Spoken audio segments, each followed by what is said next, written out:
environment and enjoy a place he loved so much in inclement weather. So here we are to prove that that's true. Um, James Holland was a force of nature. He loved his family, and I'm so glad that so many of you were able to come today. Thank you for making the effort. And he loved the salt marsh, the place that he was able to make a living and sustain his family and his life for so many years, and that gave him the opportunity to provide for his family.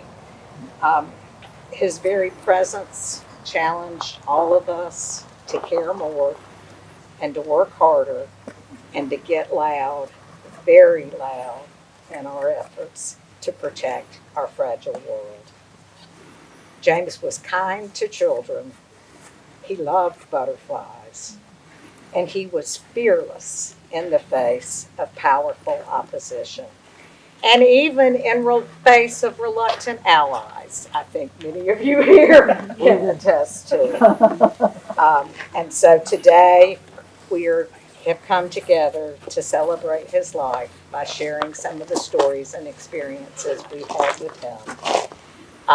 I want to give a special thanks to Ann Fuller, who, when we started talking about when and how to do something for James, she suggested Harris Neck, which is, of course, a place that he loved and came to feed his soul, and took so many wonderful photographs that he was able to share with others. With our group that helped put this together was Constance Ribbons and Jane Frazier and Janice Ray, and we all kind of just came together to make things happen. An important part of this afternoon is that after we're done with the comments and the socializing, there's going to be an opportunity to have some walks in the wildlife refuge. And we've got Christy Lambert and Bill Lewis and George Fuller, am I right? All who are agreed to take people out and give you just a little bit of a taste of this place. And then the sequence of events is going to be, we'll have a little bit of speaking. We will invite people to share stories or comments. And then Janice will close us out. After that, we'll have some food, and then we'll go take walks and do what we wish. So now I'm going to call on Connie for the next group. Well, anybody that knew James knew that James loved wildlife, which is why we selected this site, because this is one of his favorite places to take pictures. Of course, he didn't really call it wildlife, he called it the critters. And as Altamaha River Keeper, he had documented pollution for years. And when you looked at the newsletter, it was pages and pages of awful pollution. Well, finally, through a grant, we got the biggest telephoto lens that you could get on a camera. I mean, it was that big. And once he put that lens on the camera, it changed his entire point of view. In fact, it changed all of our point of view, because all of a sudden, his photos turned into wildlife, and he could get right up close to wildlife. And he loved butterflies. And when we would go out on the river, Deborah and I would have to sit in the boat for hours, being perfectly still and quiet, while he took pictures of butterflies. So we would sit there. It'd be 100 degrees. We couldn't move. We couldn't talk till he took hundreds of pictures of butterflies, which we all treasure today. James loved birds, but like I said, you couldn't talk when you went out in the woods with James. And James had been a Marine. When you went out with James, he'd say, you move very slowly, very quiet. And it was almost like the wildlife knew that he was protecting them. And I saw more wildlife with James. And I'd grown up in South Georgia. I'd been in the woods all my life. I had never seen wildlife like I saw with James. He became a master photographer, and he shared that love of wildlife with all of us. James loved trees. he discovered the largest bald cypress in Georgia and surrounding counties when he was riding around looking for good fishing spots. Now, Deborah was in the boat, and she said that they looked up, and there was a this feet measured in at 300 feet tall, and that's how they found it, was by water. But he studied it, and he figured out how to get back to that spot by land. And he found that tree, and he had it measured by DNR and everybody, Fish and Wildlife, and everybody else that documents trees. That tree measured in at 44 feet and 44 and a half feet in circumference. Now, there may have been larger cypresses found since, but none quite as famous.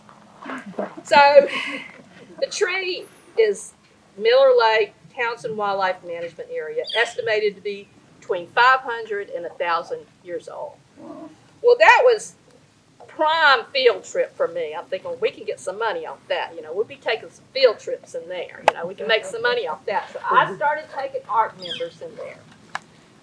Well, we would be slogging through waist-high mud. And I remember losing my tennis shoes and then having to walk around the rest of the time in the forest with my with no tennis shoes. And I'm worried about snakes and chiggers and ticks and everything else. And when we got to the tree, it was magnificent. So you just forgot everything. We'd just sit there and we'd take pictures, and you could, we'd hold hands and surround the tree. I mean, it was the coolest thing we'd ever seen in our life, and it became a famous tree. And then after we do all that, we would walk back to where our cars were parked and everything on land. And after doing that on 2 or 3 field trips, I remember in private saying, James, why are we going through the water and all that mud when we could just be taking that same route that we leave the tree by and not have to get so wet? And he said, I think it's better if they have to work for it. He said, we got to make it hard to get to, and they'll appreciate it. He didn't want it to be too easy. He didn't want to give anybody the components as to where that tree was either. So he was very reluctant to tell people where that tree was. But he wanted people to work to get to that tree because he was willing to work to get them done. Anyway, he taught me a lot. And I think he taught all of us a lot. And I could stand here and tell stories all day, but I'm not going to do that because I'm going to let y'all tell stories. So what I want to do at this point is just open it up to the group and let you guys tell some wonderful stories about somebody that we all loved. Next. All right, I got a story. I got more than one. All right. I'll try to keep it. And this is a cousin. I'll introduce you. This morning over breakfast, I told my wife, I said, if I get a chance to speak, I'm going to raise my hand. She said, keep it short. Okay, I'll try to keep it short. My name's Lewis Holland. I'm a cousin of James. JR to me. We called him JR my whole life. I just found out recently he preferred James, but he's JR to me. JR was, his father and my father were brothers. JR grew up a lot of his young life with my parents, so in a way we're a little more cousins, we're more like brothers. To me, he's my hero. Being 18 years older than me, and growing up in Cochran, Georgia, and don't tell anybody else I admitted it, but I grew up in Cochran, Georgia, just like he did. He and I had one thing in common. We left there just as soon as we could get out of there in the sprint. Well, James, JR, chose the Marine Corps. Everybody knows he was in the Marine Corps. Well, the Marine Corps did 2 things for him that is a little bit unique, a little bit unusual. To start with, when he was in Okinawa, he met his wife. Those beautiful women. He was burning like hell. James didn't take the normal path of most young men.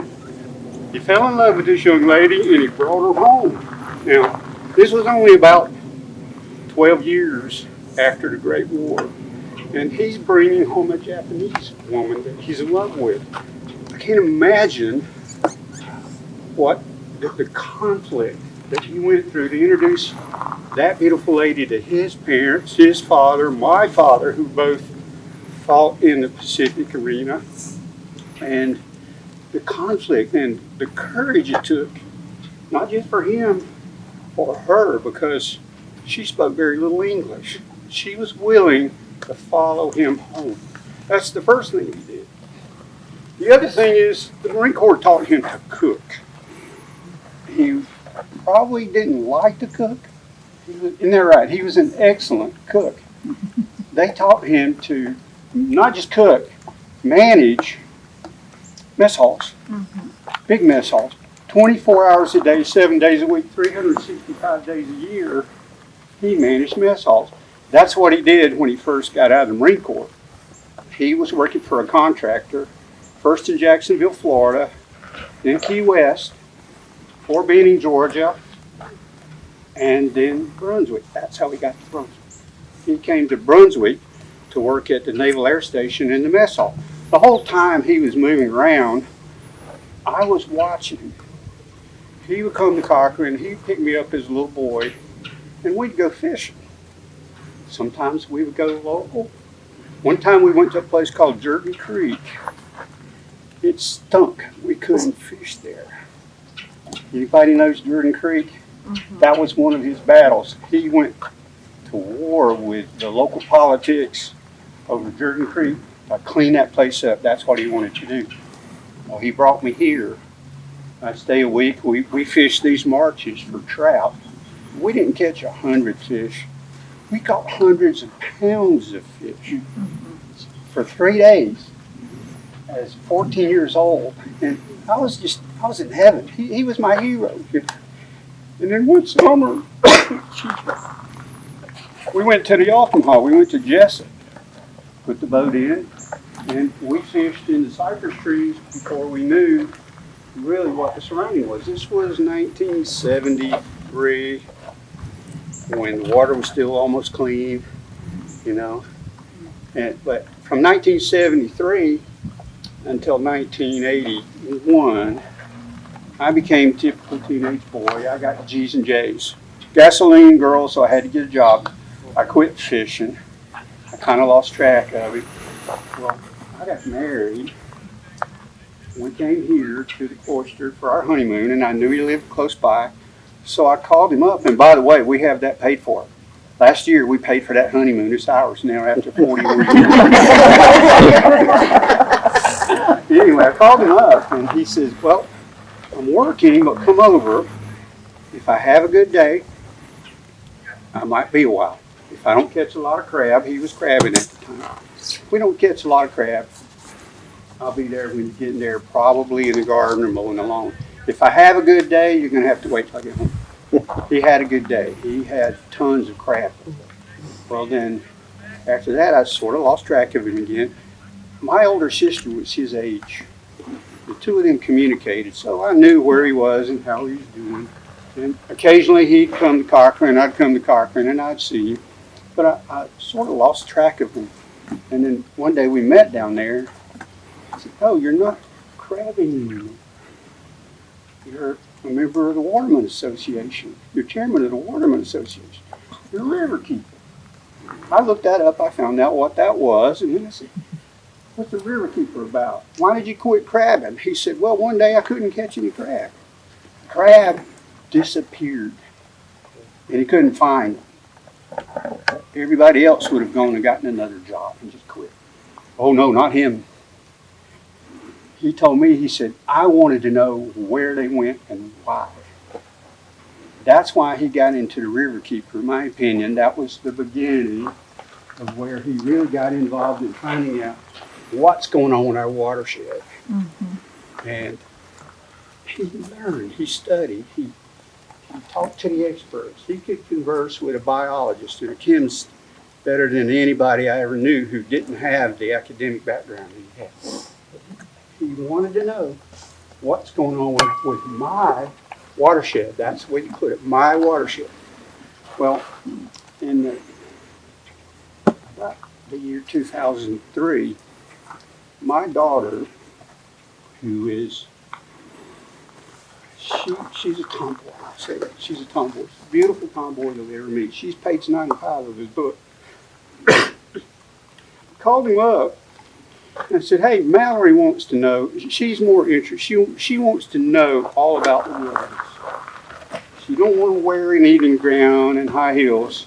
She's more comfortable in boots and a backpack, Brazil or North Georgia. How about if she and I come down and you teach her a little of what you know about the coastal area? And he said, hey, tomorrow, can you come tomorrow? Well, can't come tomorrow, we come next week. But anyway, we came down. First day, we launched the boat in Darien. And as we were launching the boat to go upriver, he let her drive. He wouldn't let me drive. I had to sit down and be quiet and hold camera. That was my job. But he's telling us while we're getting the boat ready, in this particular area, years ago, had an oyster bed. One species of oyster. And the cool thing about it is, nearby was a type of bird. That was food for the bird. Well, our corporate world and our government found the need to dredge that area. That oyster's gone forever. Those birds are gone forever. That hurt. I saw him cry. That's what he was doing. They care about the little things. And that's what he did. He cared about the little things. So the next day we got in, we went up there, somewhere near Jess. Couldn't find it today. I had to. We put the boat in, and we went down to the tree that's Holland. I don't think that's the beach. Close by. And we're getting out of the boat. My daughter and I, for some reason, we parked the boat on one side of the water, and we waded over to the tree. I still don't know why we did it that way. She and I waded over to the tree because he wanted to take her picture. And he had a broken arm. His arm was in a cast. I waded back over to help him get out of the boat, and I can get myself out of the boat. You hold the camera. Okay. Okay, I'll hold your camera. I didn't know what I had in my hand at the time. We went back, waded back across, and I'm standing there looking at a tree with a hole in the side of it. He said, and you want me to go in there? And I said, what's in there? He said, oh, I don't know. You've been in there. Yeah, I've been in there. And you went in there not knowing what's in there. Anyway, I went in there with my daughter. By the way, I looked around and she was gone. And she was going, Dad, you got to get in here. And I'm going, sure. Snakes and reptiles and I don't need to share space. We were talking about that. Yeah. So anyway, I went in and I handed him the camera after he got in, and we're standing and we're looking at him. This is really cool. Well, being the old Boy Scout that I am, and my daughter was a Girl Scout, we had flashlights. So I turned my flashlight on. Wow, this is really cool. And he goes, oh, you got a flashlight. He said, I've been trying to get a picture of the top of this tree, and nobody's ever got a light. Because you look up and you can see a tiny little hole at the top, because it's hollow all the way to the top. So I said, okay, I'll shine the light. He said, shine the light at the top. And I turned my little pen light on. There must have been a million bats looking down here like this. I was ready to go. Not him. He wasn't afraid of all. That didn't bother him at all. Not at all. And that's the kind of person he was. He had the courage to not only go into the wildlife by himself and take the pictures, he had the courage to take on the establishment. And that's part of what the camera was for. That's why the camera was so important to him. And the camera was, he explained it to me as a tool. It's a two-function tool. Number one is he used it to document anytime he found violations or somebody polluting, that was his proof so he could hold people accountable for their actions. But he also found out that, wow, people enjoy these pictures. I can take beautiful pictures. Now, how did a boy from Cochran, Georgia, learn how to take these beautiful pictures? But he did, and he took some beautiful pictures that are in the book. He used it not only to show people where the laws were being broken and enforce it, but he wanted those of us behind him to see those pictures. And I think he got more enjoyment out of taking pictures so we can enjoy them. So now that he's gone, we still got to keep him. And I think he would want us to take up that march, save this environment, and not maybe as a personality that he was. Maybe if we all do our little part, pick up the litter, move a turtle off the road so they don't get run over. If we all do a little bit of our part, maybe we can protect our environment. I think that's what he wants. Connie, thank you. Deborah, thank you. Ann, thank you for doing this. And thank you for listening. And I'm going to shut up now. She's pointing at her watch. Thank you very much. Absolutely my hero. And he opened my eyes to things that I never would have seen without him. We would be going, whether it was going to the big cypress trees or just driving down a road, he would say, "Oh, there's an amazing flower over there." And I would see nothing.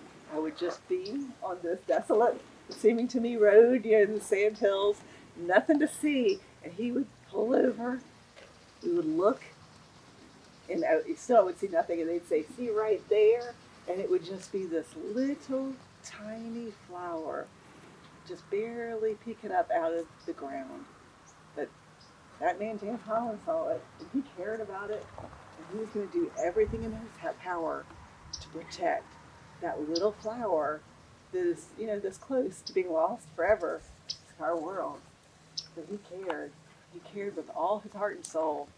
And I gotta say, I don't know if I'll ever go in all my days and meet anybody who cared as much as James Holland cared about the little flower, the marsh, the birds, just everything. He loved so much and he cared so much to protect it. And so he will always be my hero, and he'll always be just a humongous inspiration to me. And lastly, I just want to say thank you to everybody for coming. I needed to be with people who love James because he truly meant the world to me. Thank you. Thank you. I think his granddaughter wants to say something. I just want to thank everybody for doing this for my grandpa. That's it. I just want to express my gratitude. Thank you, guys.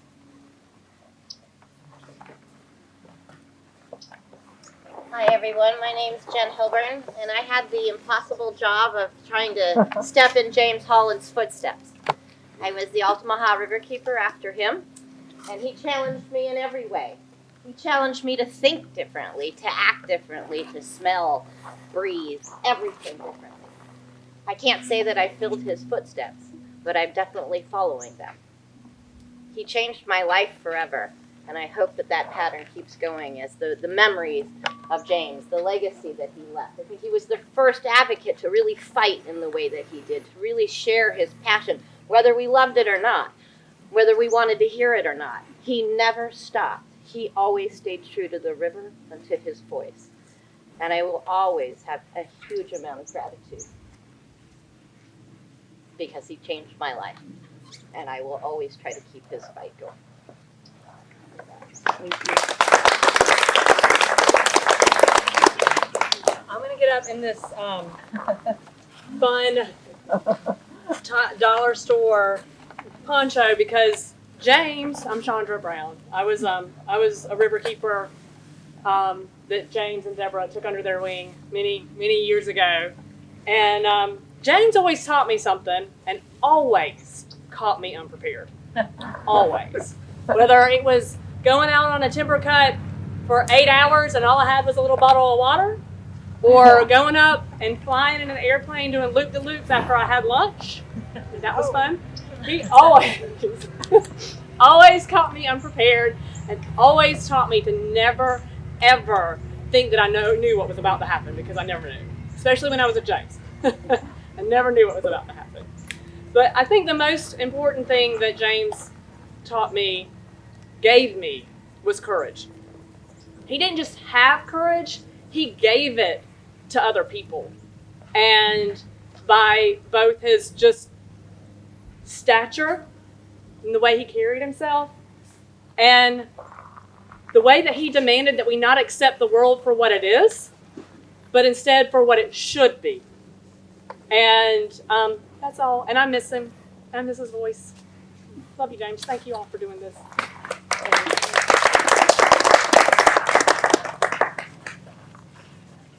Don't let one river keeper start.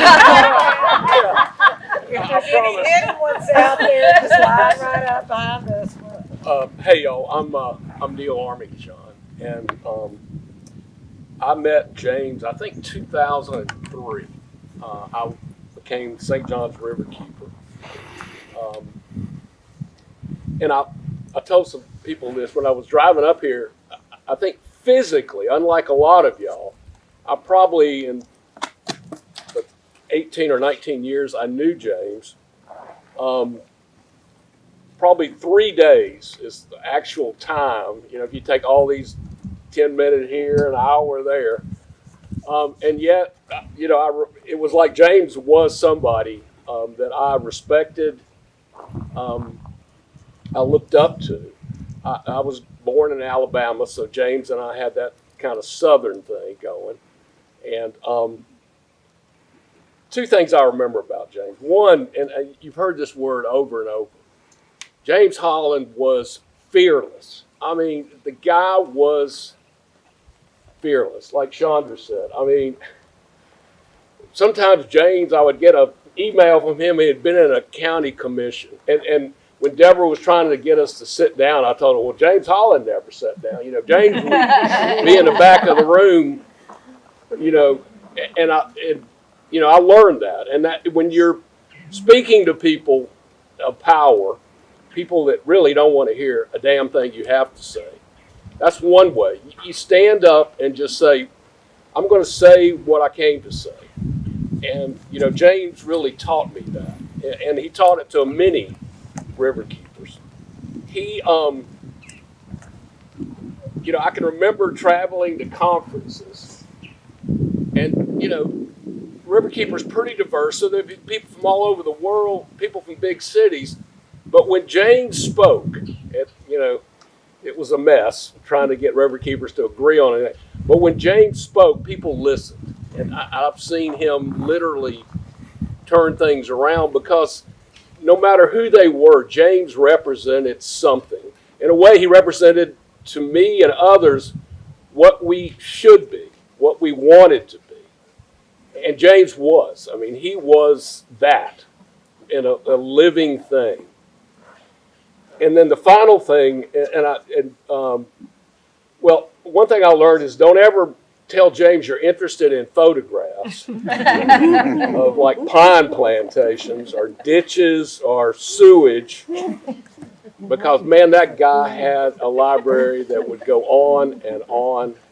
I can remember getting emails like, oh God, that's from James, like read, yeah, you know, you just couldn't.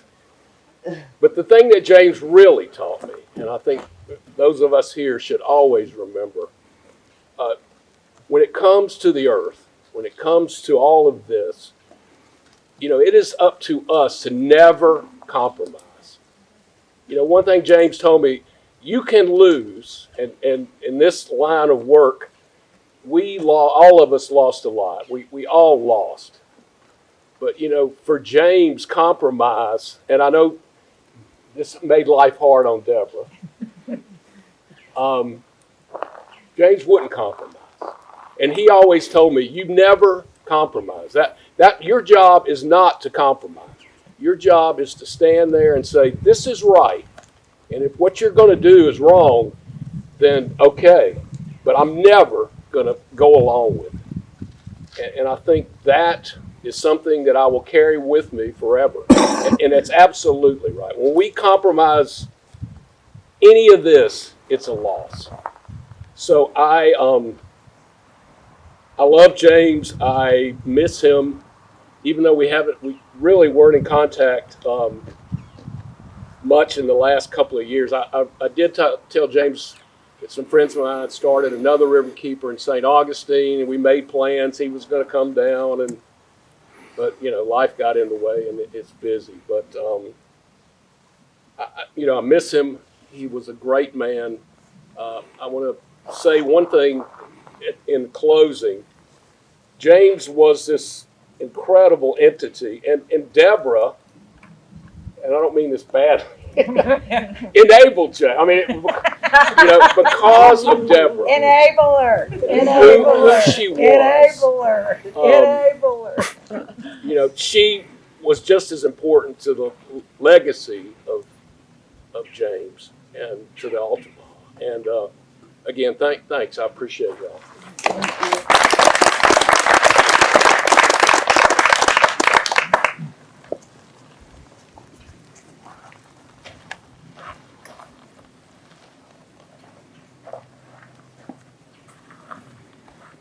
Confess I might be accused of being a enabler as well. Dave Kyler, Center for Sustainable Coast. With Deborah's help, in 1997 we started the Center for Sustainable Coast. Deborah was at the Sapler Foundation, helped us get the start funding. Within 2 years, James was on our board and lobbying hard and successfully for us to help getting Holland River Keeper started. So we got to help them get the licensing and some open door funding. And I commented on James's passing on Facebook with the phrase that may seem a little wonky, his rustic indignation. And I think that pretty much in my terminology captures a lot about James in 2 words. I think everyone would agree his authenticity is one thing that made him so effective. He came from the water, he knew the resources. It was none of us PhD, Masters of Science people. He was hands-on guy who knew what was out there and cared a hell of a lot what was out there.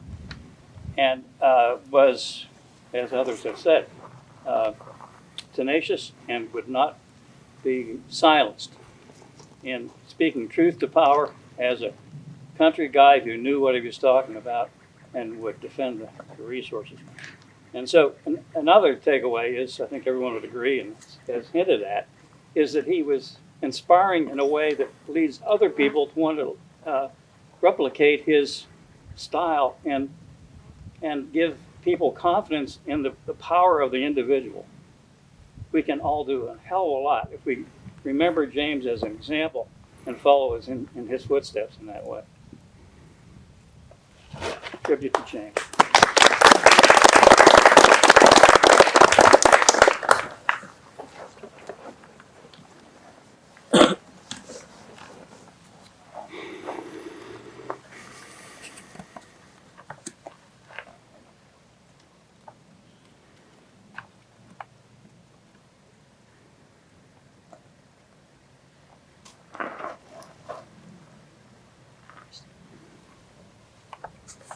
You want to do something, Christy?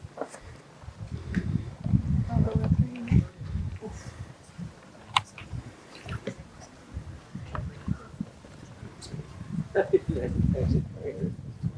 Christy.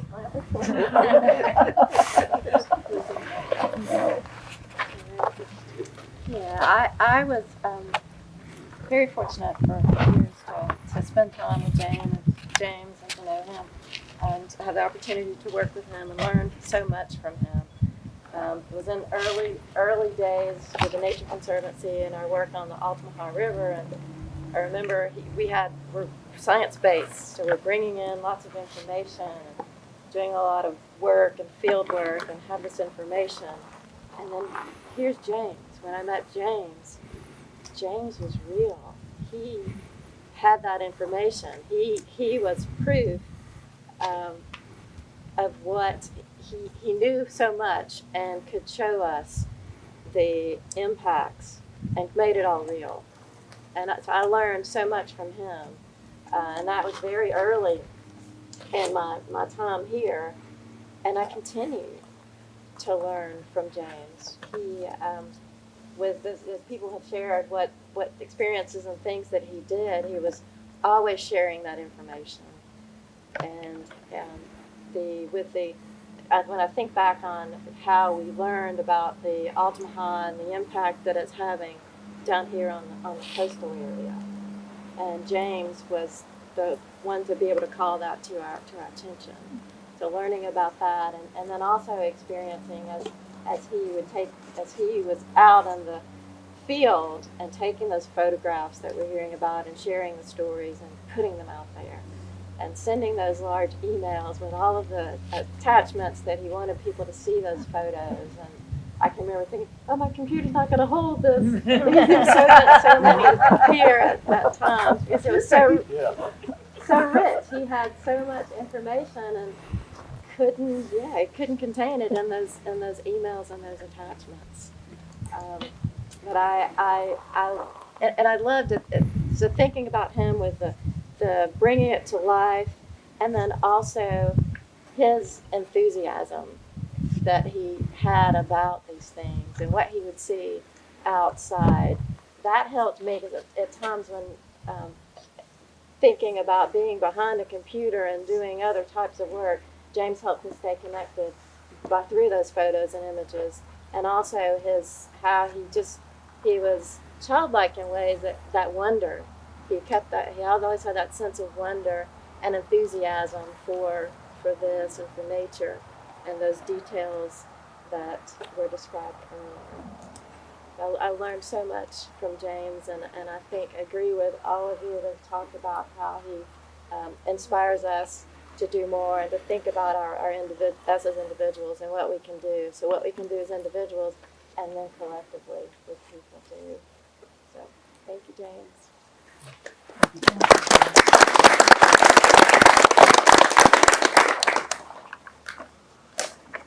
Last call. Anybody else? Cecil?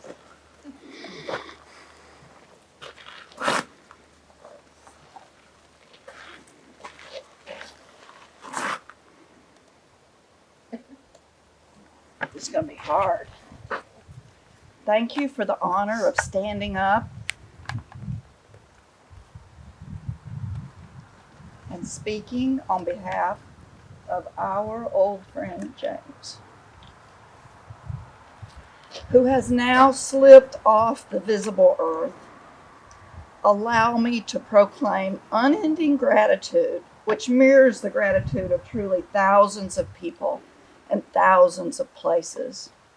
Gould's Inlet, Cobb Creek, English Eddy, Little St. Simons, Satilla, the Narrows, St. Catharines, Doughboy, Egg Island, Wolf, Doctors Creek, 10 Mile, Cathead, the Forks, Lewis Island, Jekyll, Cannons Point, Ohoopee, Okmulgee, Harris Neck. James Holland left a profound impact on the 137 miles of the Altamaha and on the 100 miles of Georgia coast, and also on the entire state and the nation. Into what was an environmental wasteland, a rural backwater region that mostly had not heard of Aldo Leopold, he appeared. A quarter of a century later, when he died on October 13th, the Altamaha was running cleaner through the watershed, as was our environmental ethic. He was raised in Cochrane, as you heard from Lewis, by an aunt and uncle. He joined the Marines. He worked in the food industry. He returned to the coast and became a crabber. His wife, Sumiko, worked alongside him. They plied the coastal waters, motoring in their boat, James hauling up his traps and harvesting the crabs he was allowed. Sometimes he would cut the motor, and he and Sumiko would rest for a minute in the mouth of the Altamaha, watching the sea boiling. 100,000 gallons of fresh water a minute, meeting an 8-foot tide.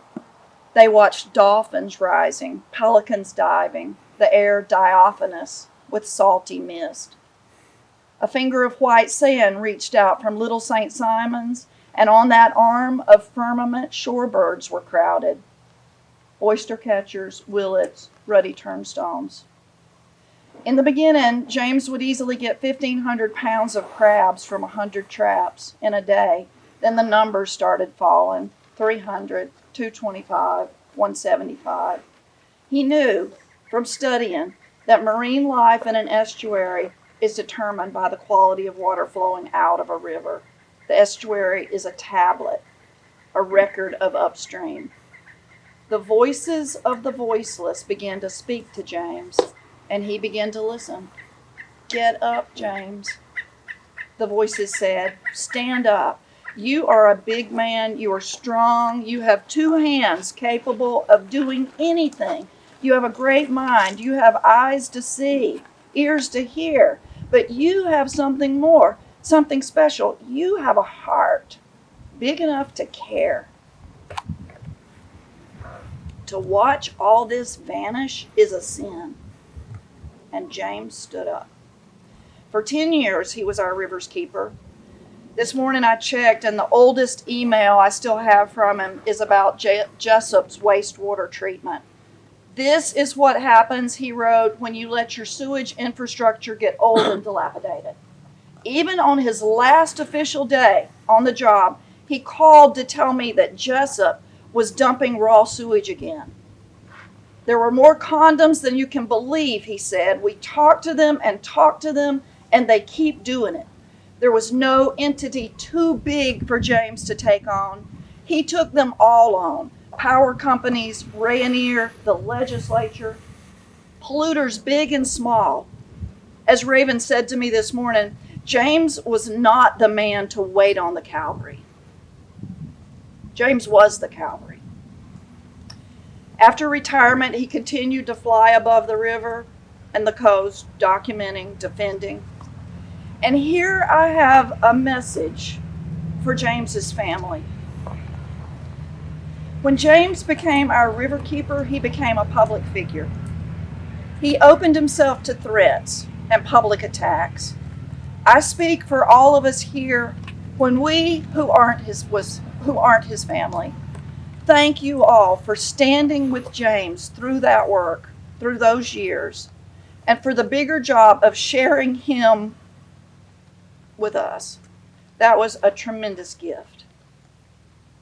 For any way that your family suffered, we apologize and we offer our deepest gratitude.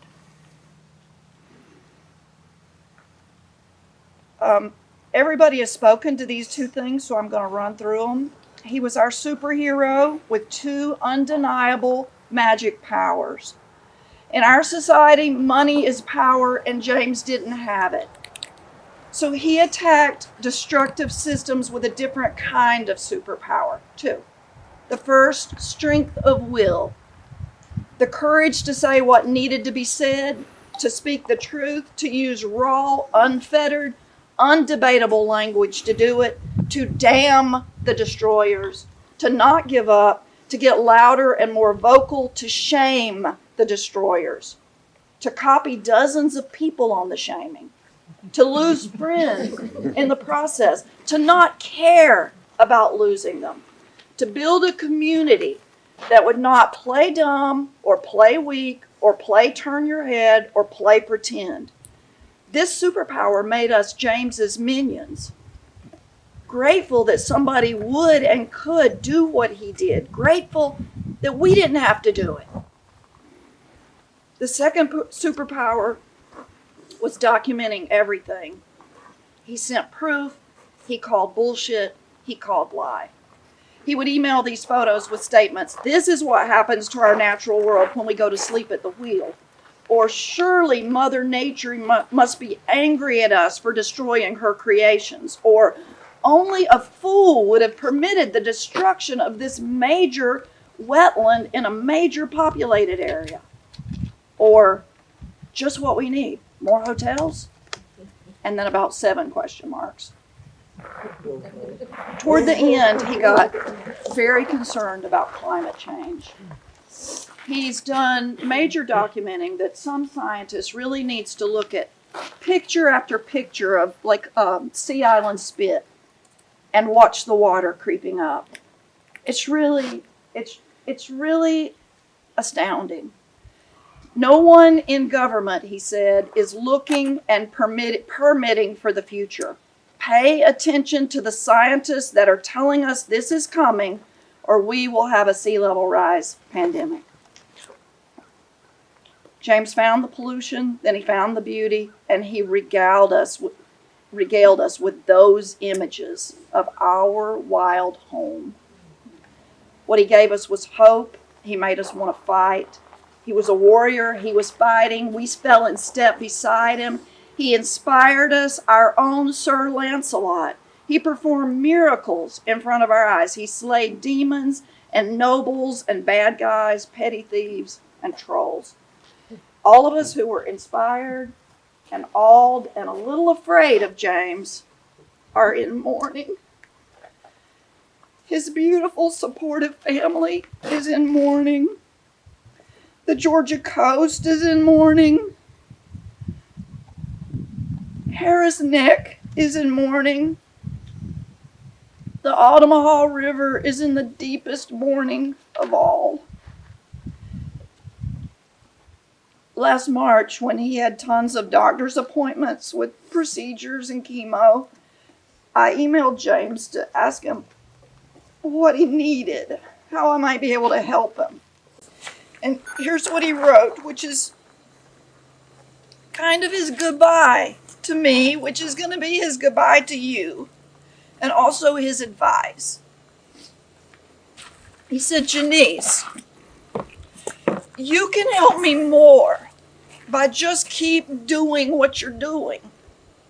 I have been very fortunate in worldly goods and have blessedly few needs. I have given up all my boats, and the only thing I do now is basically stay home. Soon as it gets a little warmer, I will start to look for wildflowers and butterflies again. I can drive to most of the places I like to go and limit my walking.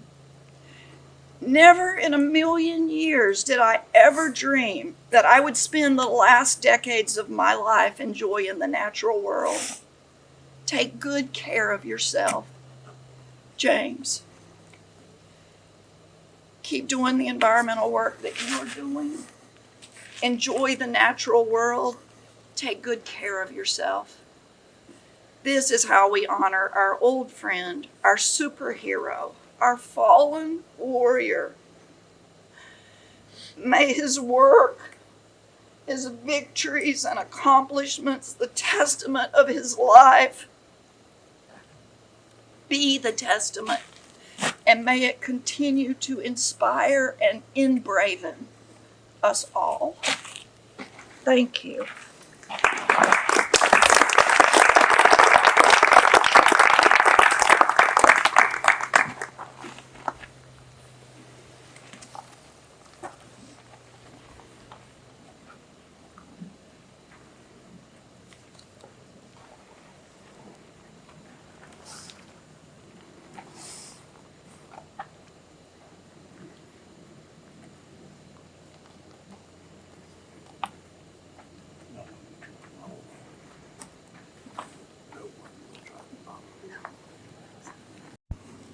We could rest with that for a very long time.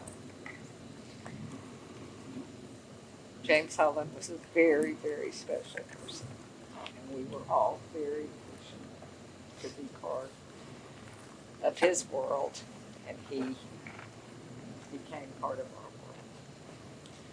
And he would tell us all to stop out here in public, excuse my language, and get on with getting something done. And I think, Janice, you wrapped that very beautifully. The message the message for everybody is whoever you are, wherever you are, there's some piece of this that brought us into this world together. And we have an opportunity to continue that. So thanks to every one of you for taking the time to be here today and sharing all these precious memories, and for being part of this life where we try to be good people each and every day. So we have some food because Southern people eat. Whether it's a good time or a bad time, we eat, and we have iced tea, and we share our affection for those we love. So we're gonna do that, and then when the eating is done, or even before, we'll let Ann let us know what all. And again, I want to thank Ann for really putting the pieces of this together. And I didn't thank Krista and George for pulling together the opening event, i.e. the work of getting the chairs and tables down here. So thank you all again for making this such a special event. Everybody hail, everybody hail, we just came to raise a little hell. Everybody hail, we just came to raise a little hell.